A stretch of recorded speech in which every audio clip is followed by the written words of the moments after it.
7:30 to 9:30 p.m., getting you in the mood for a fantastic Christmas. Looking to save money this festive season? Shop at any Sharjah Co-op across the UAE, flip your receipts over and save money. Throughout the month of December, you'll find great Smart Shopper discounts and offers on the backs of your Sharjah Co-op receipts. Like 30 dirhams off at Wild Wadi, double your credits at Fun City, offers from Antiques Land, Adventureland and more. Like our Facebook page, facebook.com/smartshopperme for downloadable vouchers and a chance to win amazing prizes. Be sure to flip and save and shop smart with Smart Shopper.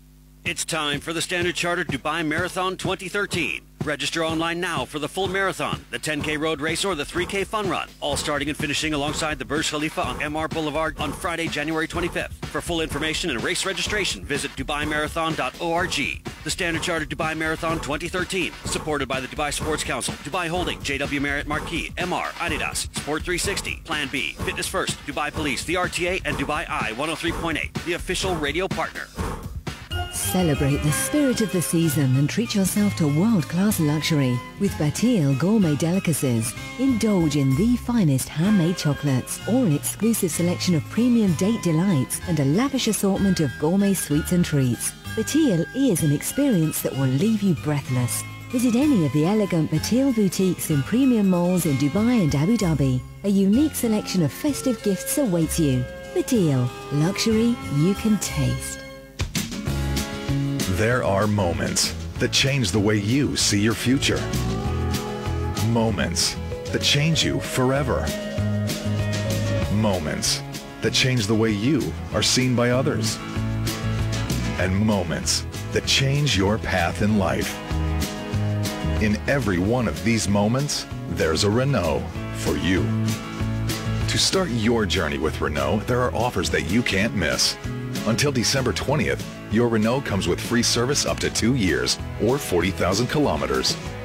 Visit your nearest Arabian automobile showroom or call 800 Renault.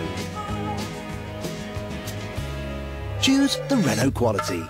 This is Filipino Rhythm with Al Ansari Exchange. Send money to Philippines to win 40 tickets to Philippines on Etihad Airways. Ito na po yung pinaka-final segment ng Filipino Excellence in the Middle East. Maraming salamat sa mga nakinig. Ang guest natin, si Conjen Frank Simafranca, ang entrepreneur si Isabel Warren. Ngayon, balik tayo kay ang partner ng FEME sa Give a Wheelchair, si Nick ng Apo. Nick, anong latest natin ngayon? Maganda to, si Madam Nanay Tuneng. Isabel. Meron pong dinagdag po siyang 2 wheelchair para sa ating mga magte-text. So meron na po tayo ngayong 8 wheelchair.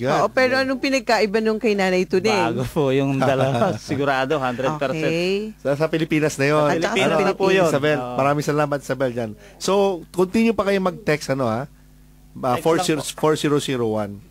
Okay. So, Nick, okay ka na? Okay. Santa Claus Nick ng wheelchair. Baka po yung may mga gusto pa pong mag-donate, contact lang po tayo sa 103 kay Kuya Arts Reme o dito sa Alpha Pi Omega po kay Nick Atienza po o sa aking mga kasamahan. Or basta mag-text na 4001. Tapos may panawagan kami itong programa kung sino man po may-ari dyan or manager o kung may say sa cargo, express cargo, mag-volunteer kayo at bibigyan namin kayo ng chance to promote your company dito sa programa, sa next show namin. Mag-volunteer lang kayo na i-deliver ito yung mga wheelchair sa mga nangangailangan sa Pilipinas na pipiliin ng Apo. So Nick, maraming salamat ha. Maraming salamat din po sa Nanay Tuneng. Ang pangalan niyo po ay doble, at least doble na yan. Double purpose na yan. Double purpose nga naman. Marirecall nila yung Nanay Tuneng. Basta bumili ka ng laing. Hindi ng laing siya. Marami pa mga chichiriyas. Diba? Mga chichiriyas. Ano yung Pilipit ba? Pilipit. Pilipit tawag. Baon. So cute. Ayan pala. Baon. Pilipit. Paborita ko yan nung bata. Sige. Okay. Actually, pwede na mag-final message tayo. Let's, kay Isabel, then pinakala si Conjen. So, Isabel, final message mo sa tagapakinig at hindi na dito sa UAE, pati sa buong mundo, anong gusto mo ipaabot bilang yun yung ikaw, your heart and soul? Okay. Isa lamang po naman ang gusto ko ipaabot sa atin na lahat tayo ipinanganak na may mabuting puso. Kaya kung meron man nakakagawa ng hindi mabuti sa atin, wag po tayong madadala. Let's keep on doing good things for the people. And let us keep our dreams and keep pursuing the dreams. Wag po tayong susuko. Mararating natin ang lahat ng kaya nating datingin. Basta wag niyong aalisin ang God between our dreams and us. Yun lang po at na maligayang Pasko sa lahat ng nakakarinig po at lahat na nasa Pilipinas at nasa ibang bansa. Good health for everybody. Thank you. Yun po si Isabel Warren, isang entrepreneur, community. Alam mo, i-connect ko rin kanina sa misa, no, pang-apat na gabi sa Jebel Ali. By the way, yung mga magsisimba uli sa Jebel Ali, bukas po dumating na lang kayo mga before 8:30 kasi may healing mass si Father Eugene, so di tayo pwedeng maaga sa simbahan, baka makadistorbo tayo unless mag-attend kayo ng healing session niya. Bukas po, only for tomorrow, 8:30 po ang simbang gabi sa St. Francis sa Jebel Ali. Maganda yung sinabi doon rin, sinabi ni Isabel na laging always be hopeful. And because God is faithful to us, He will provide. Okay, baka naman gusto bigyan ng chance si Manay Tuning na batiin kung sino pa yung nakikinig. Sige. Your loving mga husband. Kasama, sige. Nanay Tuning, Isabel. Nahawa nga ako dahil double purpose daw. It's a good promotion for Nanay Tuning. Patronize our own Filipino products. Thank you so much. Yes, I just want to say hello to my husband. He's really very supportive. He doesn't complain, he doesn't do, and he's always with me pag meron akong tutulungan. If he find out I will give this one, he will probably tell me, add more. No, because he really is very, parents niya, blessings. And then my children, my daughter is with me, Rose Lou, and all my staff, sabi nila, Ma'am, say hello to us naman, makikinig kami. Batiin, nagpupuyat sila. I know, sila Letty, sila Maricel, sila Eric, sila Ronald, and Julian, and everybody. And my children na nasa Pilipinas, nasa States, and my mga apo, and everybody, and to all my friends and family. Thank you, Ellen. Thank you, Art. Thank you, Bluebird. And kay Konja, nice meeting you po. And Nick. Okay. Anytime, Nick. Anytime, Nick. Hindi na pala ako kailangan magsabi. Sinabi na. Sige, maraming salamat sa pakikinig sa Reno family. And also Castro family. Okay, sige. Si Wendell. Si Conjen. Consul General Frank Sima. Franca, sir, kahit anong gusto yung parating, anong gusto mong yung mga ipaabot from your heart and soul. Ang mensahe ko sa ating mga kababayan ay lalo na sa panahong ito na magpapasko ay magtutulungan tayo, no? Let's help especially our entrepreneurs, no? Those who are trying to promote Philippine products abroad, no? Dahil they source their supplies, the raw materials from the Philippines, no? At nakakatulong yan lalo na sa ating mga magsasaka, no? So let's help them, no?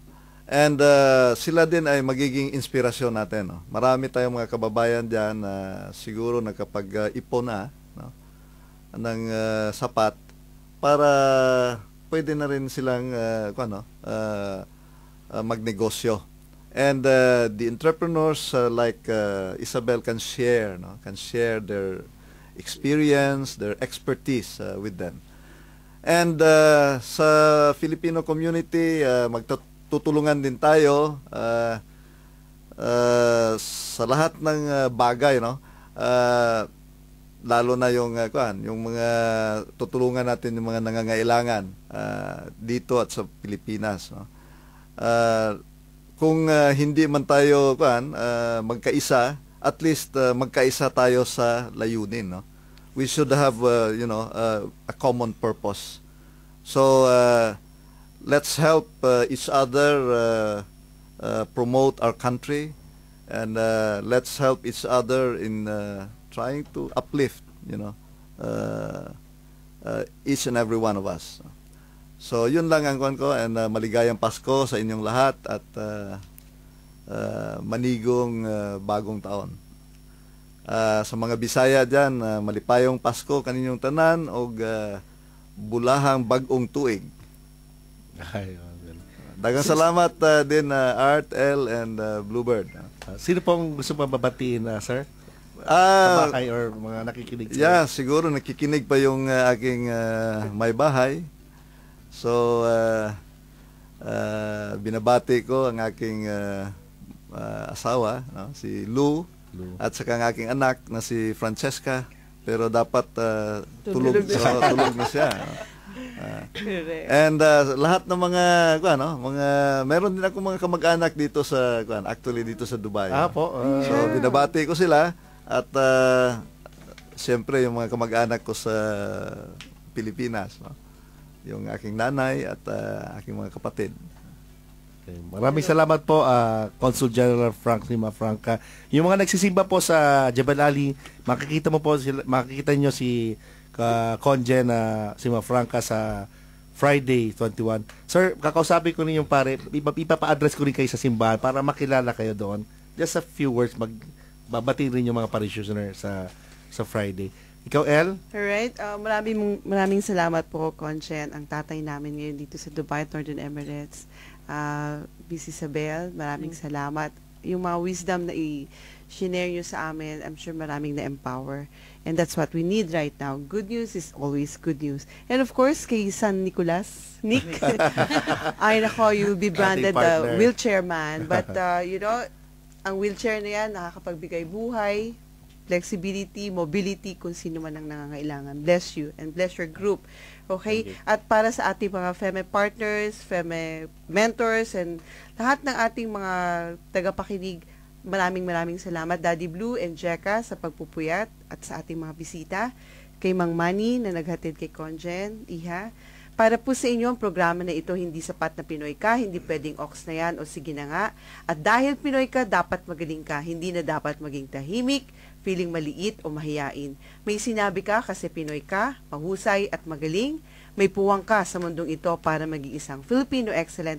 Ito po si El. Salamat sa inyo and God bless and Merry Christmas. Oo. Bale, sa next, wala kaming show sa Tuesday, 25 kasi Christmas. So, dito rin pre-programming ka ng Blue, ano?